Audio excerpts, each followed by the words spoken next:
நேயர்களுக்கு வணக்கம். இன்று நம்மோடு இணைந்திருக்கும் சிறப்பு விருந்தினர் மூத்த பத்திரிகையாளர் திரு உமாபதி அவர்கள். வணக்கம் சார். வணக்கம். வணக்கம். பழையபடி படம் நடிக்க போகிறதாக விஜய் அவர்கள் நியூஸ் வந்திருக்கு. ப்ரொடியூசருக்கு லாஸ் ஆயிடுச்சு லீக் ஆனதுனால, அதனால அவரை காப்பாற்றுறதுக்காக நான் படம் நடிக்க போகிறேன்னு வந்திருக்கு. உண்மையிலே அதுக்காக தானா? இல்லை, அதான் நம்ம ஏற்கனவே சொல்லியிருந்தோம். நீங்கள் உங்கள் பழைய வீடியோ 2 வருஷத்துக்கு முன்னாடி பார்த்தீங்கன்னா, முதல்ல நம்ம தான் சொல்லியிருக்கோம், விஜய் கட்டாயம் 2026 எண்டில் பூஜை போட்டு 2027 படம் நடிக்கணும் பல முறை சொல்லியிருக்கோம். ஆமாம். திருப்பி இப்போ எலெக்ஷன் முடிஞ்சவொடனே வந்துடுவாங்க அப்படின்ட்டு சொல்லியிருந்தோம். அது இப்போ நடந்திருக்கு. அப்படின்றதுனால சில ஜோசியர்களே என்னை காண்டாக்ட் பண்ணாங்க இன்றைக்கி காலையில்.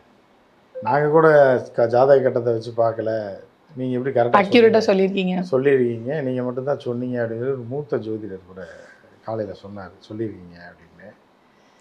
உடனே எது தெரியாதா, எதுக்காக வர்றாங்கன்றது எங்களுக்கு தெரியும். நீங்கள் ஜாதக கட்டத்தை பார்ப்பீங்க, நாங்கள் கட்டத்துறைய கட்டத்தையே பார்ப்போம், அரசியல் கணக்கு போடும்போது இதுதான் தெரிஞ்சது தான் அப்படிங்கிற மாதிரி திருப்பி வந்துடுவாங்க. படத்தில் நடிக்கிறது தான், வேறு வழி இல்லையே. ஏன்னா இப்போ போடுவாங்க, வளைச்சி குத்துவாங்க. சாக்கடையிலலாம் ஒருத்தர் நீந்தி வந்திருக்காங்க, ஒரு 3 கிலோமீட்டரு. அந்தளவுக்குலாம் வெறி பிடிச்சி போய் வந்து பார்க்க முடியலையே சார். இல்லை பார்ப்போம், இன்னொரு நாளைக்கு சாக்கடைக்கு அடியில் அவனுக்கு கரெக்டாக ட்ரைனேஜ் எதுக்குள்ளே போகிறதுன்னு தெரியாது. விஜய் வீட்டுக்குள்ளே போகிற ட்ரைனேஜ் வழியாக ஒரு நாளைக்கு கரெக்டாக போயிட்டான்னா ஒருத்தர் மொட்டை மாடியில் போயிருந்தார், அந்த மாதிரி ட்ரைனேஜ் வழியாக வந்துடுவான். ஸோ அந்த மாதிரி இருக்குது, பார்க்கலாம், வாய்ப்பு இருக்குது. பட் ஆனால் அது வந்து ஜனநாயகன் படம் லீக் ஆனதுனால ப்ரொடியூசருக்கு இந்த அளவுக்கு கரப்படுறாரு. இதுக்கு முன்னாடி இந்த ப்ரொடியூசருக்கெல்லாம் கவலைப்படலாம். என்ன பண்ணோன்னா என்னென்னா, இப்போ வாங்கின பேமெண்ட்டில் பாதி பார்ட்னராக சேர்ந்தாச்சு, மீதி வந்து ப்ரொடியூசருக்கு ஏற்கனவே படம் பண்ண ப்ரொடியூசர் எல்லாருக்குமே 100 கோடி 50 கோடி லாஸ் தான். அந்த கணக்கில் நீங்களும் பார்த்துக்குங்க. இதை வந்து என்ன பண்ணுவேன்னா, நான் ரிலீஸ் பண்ணி அந்த அமௌண்ட்டை நீங்கள் ஃபுல்லாக எடுத்துக்கங்க அப்படின்னு சொல்லியிருப்பாங்க போல். அதனால் இப்போ எலெக்ஷன் முடிஞ்சோடனே ரிலீஸ் பண்ணுவாங்க படத்தை. ரிலீஸ் பண்ணி எவ்வளோ ஓடுதோ, எவ்வளோ கலெக்ஷன், ஒரு 20 கோடி 30 கோடி 50 கோடி வருதுன்னா வர்றதை எடுத்துக்கங்க, அடுத்த படத்துக்கு நான் உங்களுக்கு கால்ஷீட் தரேன் அப்படின்ற மாதிரி போட்டு. ஏன்னா நானும் போங்கா போயிடுவேன் எலெக்ஷனோட. போனேன்னா திருப்பி நான் அங்கே வந்து தான் ஆகணும். சரி, உங்களுக்காக படம் பண்ணுறேன்னு அப்படி இழுத்தா அடுத்து இன்னும் 4 பேர் அப்ரோச் பண்ணுவான். கீழே விழுந்தாலும் மீசையில் மண் அப்படின்னு இல்லை. அந்த காலத்தில் என்ன பண்ணுவாங்கன்னா, பொண்ணு வந்து சடங்காயிருச்சு அப்படின்னா வந்து திருவிழா கூப்பிட்டு போவாங்க. எங்கள் வீட்டில் ஒரு பொண்ணு இருக்குது அப்படின்னு சொல்ல மாட்டாங்க. திருவிழா கூட்டிகிட்டு போவாங்க போது பார்க்குறவ உங்கள் பொண்ணா அப்படி இப்படி ஆச்சா, அதை பொண்ணு கேட்கலாமே அப்படின்வாங்க.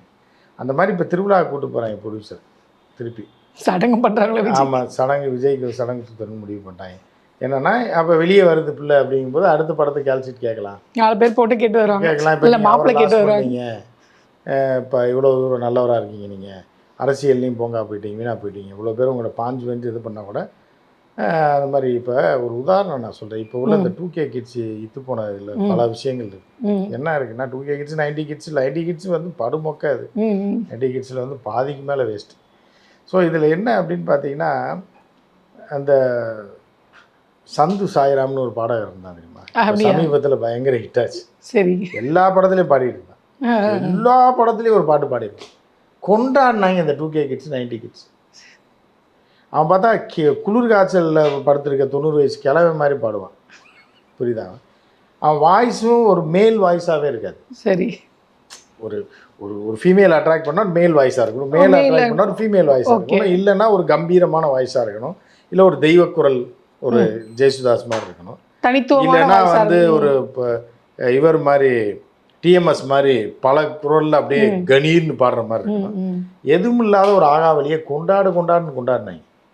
அப்படியே ஒரே ஓவர் நைட்டில் தூக்கி போட்டாங்க. இப்போ ஒரு படத்தில் கூட அவன் பாட்டு இல்லை, ஒரு படத்தில் கூட கச்சேரி கூட அவனை கூப்பிட்றதில்லை. இதுதான் இந்த 90 கிட்ஸ் எண்டும் 2K 90 கிட்ஸ் பிகினிங் ஒரு மாதிரி. பிகினிங் வந்து ஆஃப் கண்டிஷனாக ஏற்றுக்கலாம், நான் மிடிலுக்கு மேலே பார்த்தீங்கன்னா குவார்டர் கண்டிஷன் தான்.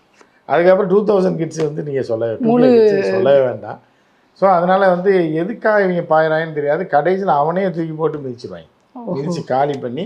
அதுக்கப்புறம் அவன் பக்கம் சீந்தி கூட பார்க்க மாட்டாங்க.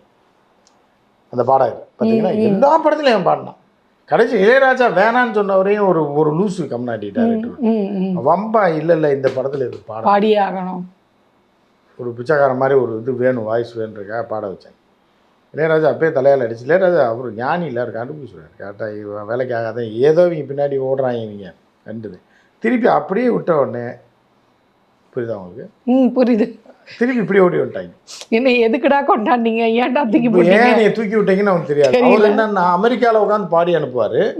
அவருக்கு ஜிஎஸ்டி நீங்களே கட்டணும். ஓஹோ. அவர் பாட்டுக்கு 2 லட்ச ரூபா வாங்குவார். அதுக்கு கவர்மெண்ட்டுக்கு கட்டக்கூடிய இன்கம் டேக்ஸ் வந்து ஒரு 40,000 ரூபா போடுறாங்க. அதையும் ஜிஎஸ்டியும் கட்டி இவருக்கு வாழைப்பழத்தை உரிச்சு கொடுக்கணும். அப்போ இவர் அங்கேருந்து பாடி அனுப்புவார். அதை பார்த்து நீங்களாம் கொண்டாடுவாங்க. அப்படிப்பட்ட எதை எடுத்தாலும் வந்து உதறி தான் பாடுவாங்க.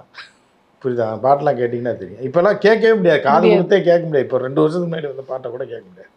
அந்த மாதிரி தான் விஜயோட நிலைமை. 2026 எலெக்ஷன் முடிஞ்சிச்சுன்னா மாதிரி அதோட எல்லாம் தூக்கி போட்டு வேறவன் பின்னாடி ஓட ஆரம்பிச்சிடுவாங்க. ஏன்னா 2K கிட்ஸோட பழக்கமே அதுதான். வேற எவனாவது வந்தான்னு வைங்க, அவன் பின்னாடி ஓட ஆரம்பிச்சிடுவாங்க. விஜய் இன்று இப்படி ஓடுவாங்க. ஸோ அந்த மாதிரி ஒரு கிறுக்கு கூட்டம் தான் அது. அது வந்து அதை தான் நம்ம அப்பயே சொல்லியிருந்தோம் 2020. அப்போ விஜய்க்கு வேலை எல்லாம் போயிடும். புரியுதா அவங்களுக்கு? இப்போ திரிஷாலாம் இவ்வளோ நாள் நட்புல இருக்க காரணம் அது 2K கிட்ஸோ 90 கிட்ஸோ கிடையாது. புரியுதா அவங்களுக்கு? வேலை. அதனால அந்த பழைய இதில் அந்த பாசத்தில் ஃப்ரெண்ட்ஷிப்பை அது இது நீண்ட நாளாக பழகிருக்கேன். அது 2K கிட்ஸாக இருந்தால் ஒரே நாளில் கழட்டி விட்டு போயிருக்கும் நேரம். புரியுதா அவங்களுக்கு? திரிஷா வந்து விஜய் கழட்டி விட்டுருவாங்கன்றீங்களா? இல்லை, விஜய் பழைய ஆளில் அந்த பழைய ஆள்னால 2 பேரும் நட்பில் போயிட்டு இருக்காங்க. ஓஹோ. இப்போ 2 பேரும் புது ஆளாக இருந்ததுன்னா 2 வருஷத்துக்கு மேலே தாங்க. அவங்க 2 பேரும் 2K கிட்ஸாக இருந்தாங்கன்னா தூக்கி போட்டு போயிடுவாங்கன்றீங்க. Okay okay. போயிருப்பாங்க. அந்த மாதிரி ஒரு விஷயம் இருக்குது. ஸோ இப்படி தான் இருக்குது. பார்க்கலாம் 2027 சாரி 2026 இது 26ல் அது நம்ம ஏற்கனவே ஷெடியூல் போட்டு என்ன செய்வாருன்னு சொல்லியிருக்கீங்க. ஆமாம். என்னென்னா எலெக்ஷன் முடிஞ்சோடனே ஃபாரின் போயிடுவாங்க. முடிச்சுட்டு ஃபாரின் போயிட்டு எங்கேயோ தலைமுறைவாக ஆயிடுவாப்புல. 3-4 மாதத்துக்கு யாரோட போகிறாரு என்னன்னு சொல்ல முடியாது. அது அவரோட விருப்பம். அதுக்கப்புறம் என்ன பண்ணுவார் அப்படின்னு பார்த்தீங்கன்னா அடுத்த படத்துக்கு பூஜை போடுவாங்க. வருஷம் எண்டில் போடுவாங்க. இப்போ 4ஆம் மாதம் தான் அது வருஷம் எண்டில் பூஜை போட்டாங்க அப்படின்னா அப்புறம் 17 எண்டில் படம் ரிலீஸ் ஆகும். படம் அடித்து பெரிய ஆளாக வந்துடும். விட்ட இடத்த பிடிச்சிடுவாரா? விட்ட இடத்துல இங்கே எவன் நாய் கூட சீண்டாது. புரியுது அவங்களுக்கு? ஒன்ஸ் போச்சுன்னா போனது தான். மார்க்கெட் போச்சு அப்படின்றது போனது தான். இல்லை அப்படி சொல்கிறீங்க. ஆனால் எல்லாருமே வரிஞ்சுக்கிட்டு வந்து சப்போர்ட் பண்ணுறாங்களே. ரஜினி சார், இப்போ சிவகார்த்திகேயன், அவருக்கெல்லாம் விவரம் தெரியாதுமா. அவருக்கு வந்து அரசியல் தெரியாது. நடிகர்களுக்கு வந்து அரசியல் தெரியாது. அவங்களாம் அப்பாவிகள். ஒரு பக்கம் பார்த்தா சூப்பர் ஸ்டார் வந்து ஒரு அப்பாவி தான், ஆன்மீக அப்பாவின்னு வச்சுக்கலாம். புரியுது அவங்களுக்கு? சிவகார்த்திகேயன் புதுசாக இப்போ தான் வராப்பில். அவருக்கு தெரியாது இப்படிலாம் பண்ணுவாங்கன்ற இதெல்லாம் தெரியாது. புரியுது அவங்களுக்கு? அந்த மாதிரி போக போக வில்லனோட கேரக்டர்லாம் என்னன்னு புரிஞ்சுக்குவாங்க. ஓஹோ. யார் எல்லாம் அடுத்த படத்துல இந்த மாதிரி கேரக்டர் வில்லனா வச்சிருவாங்க. விஜய் மாதிரி ஆளு கேரக்டர் வில்லனா பாருன்றீங்களா? இல்ல அந்த நடவடிக்கை. ஓ இந்த இந்த சிம்டம்ஸ் அவருக்கு எல்லாருக்குமே தெரியும். பட் ஆனா அந்த இதெல்லாம் இப்படிலாம் கேம் ப்ளே பண்ணுவாங்க. ஓஹோ. அவங்க படத்தை அவங்களே. Okay okay. அவன் குடும்பத்தை அவனே கேவலப்படுத்தி மக்கள்கிட்ட வந்து அனுதாபம் தேடுறது. அவன் பொண்டாட்டி அவனே அடிச்சு விரட்டிட்டு பாருங்க ஓடிடுச்சு அவதூறுன்றாரு அவரு. அவதூறு என் மேல வேணும்னே எலெக்ஷன் வர அதான் சொல்றேன். இப்ப புரியுதா உங்களுக்கு? புரியுது. மனைவியை போட்டு ரோட்ல புரட்டி அடிச்சுட்டு அடிக்கிறான்னு வைங்க ஒருத்தன், அது அஃபென்ஸ் ஆகும். ஆமா. அஃபென்ஸ் ஆன உடனே என்ன பாருங்க, என்னை அடிக்க தூண்டி என்னை எவ்வளோ தூரத்துக்கு நான் எவ்வளோ நல்லவன் இப்படி பண்ணிட்டாங்கன்னு. ஆமா தலைவா, நீங்கள் அடிக்க தலைவா, என்னை அடிக்கிற அளவுக்கு அவங்க தூண்டி விட்டாங்க, அதனால அடித்தேன் என்னை கேவலப்படுத்துறதுக்காகவே இப்படி பண்ணிட்டாங்க அப்படின்ற மாதிரி போனோன்னே எல்லாரும் தலைவா நீங்கள் தான் தலைவா வாழணும், அது இன்னும் கொல்லாமல் வச்சுருக்கீங்களேன்னு. இதுதான் அந்த இவங்களோட கேரக்டர். புரியுதா அவங்களுக்கு? ஸோ இந்த மாதிரிலாம் இதுக்கு முன்னாடி யாருமே கிடையாது. அதை வந்து விஜய் வந்து புதுமையை புகுத்துறதுல விஜய் வந்து திறமையான மாற்றம். இல்லை, இந்த மாற்றம் சொன்னோட தான் எனக்கு ஒன்று ஞாபகம் வருது. பொதுவாக எவ்வளோ பெரிய தலைவராக இருந்தாலும் சரி, மோடி அவர்களே வந்து தமிழ்நாட்டுக்கு எத்தனையோ வாட்டி பிரச்சாரத்துக்கு வந்து போயிட்டார். இவர் மட்டும் பார்த்தீங்கன்னா உடம்பு முடியல, ரெஸ்ட் இல்லாமல் என்னால் போக முடியாது அப்படின்ட்டு நீங்களே களத்தில் இறங்கி வேலை பார்த்துக்கோங்கன்னு சொன்னோடனே நீ இவரை நம்பி பிரயோஜனம் இல்லை அப்படின்ட்டு ஒருத்தராக பார்த்தீங்கன்னா ஒருத்தர் பொம்மை, இன்னொருத்தர் வந்து டூப்பு, இப்போ ஹாலோகிராம் அப்படின்ற ஒரு 3D இதை போட்டு பிரச்சாரத்துக்கு விஜய் கூப்பிட்டு வந்திருக்காங்க. இதை எப்படி பார்த்துக்கிறது? நம்ம அப்படின்னா ஒரு விஷயம் நான் உங்களுக்கு சொல்கிறேன், நீங்கள் எப்போவுமே அப்டேட்டுக்கு மாறணும். ஓஹோ. இப்போ நீங்கள் என்ன நினைக்கிறீங்க அப்படின்னா, பழசு நீங்கள் சின்ன பிள்ளையிலேருந்து பார்த்துருப்பீங்கல்ல, 1992 எலெக்ஷனில் குழந்தையா இருக்கும்போது வெளியே பார்த்துருப்பீங்க, குழா கட்டி தாய்மார்களே வாக்களிப்பி உதயசூரியன் வந்துடும். அப்புறம் 99 பார்த்துருப்பீங்க, 2006 வரைக்கும் பார்த்துருப்பீங்க. இப்போ வளர்ந்து திருமணமாகி அப்பயும் பார்த்துருப்பேன் வாக்காள பெருமக்களேன்னு. அதே பேட்டர்ன். இது வந்து பழைய பேட்டர்ன். நீங்கள் அதை மாதிரி இல்லைன்னு எதிர்பார்க்குறீங்க. விஜய் வந்து அட்வான்ஸாக 2050க்கு போயிட்டாப்புல. ஓஹோ. புரியுதா உங்களுக்கு?